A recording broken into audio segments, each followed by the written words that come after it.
मुझे कितना उंगली किया आप ही लोग बताओ। दिल से बोलो, खुल के बोलो, गरज के बोलो। यहाँ खोदिए, जैसे रवि किशन जी ने बोला ना गोरखपुर महोत्सव में, यहाँ से पैर छूना स्टार्ट किया, ठीक है, यहाँ से फिर यहाँ तक आ गया, अब इसके आगे नहीं बोलूंगा।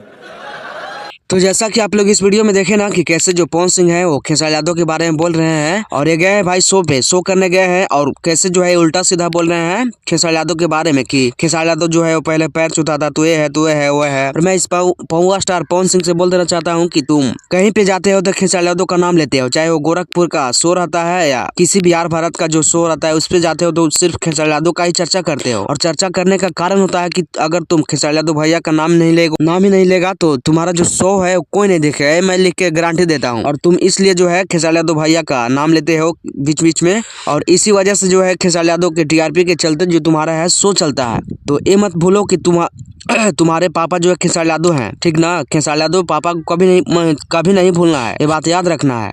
और टीआरपी किंग तुम अपने आप को बोलते हो, और फैंस भी तुम लोगों को जो है बोलते हैं पवन सिंह की हमारे जो पवन सिंह है टीआरपी किंग है, तो हम बोलते हैं कि हमारे लड़वा के टीआरपी किंग है। जब तुम जाते हो तो खेसारी यादव का ही सिर्फ नाम लेते हो, तुम कहाँ से टीआरपी किंग हुए आप ही बताओ।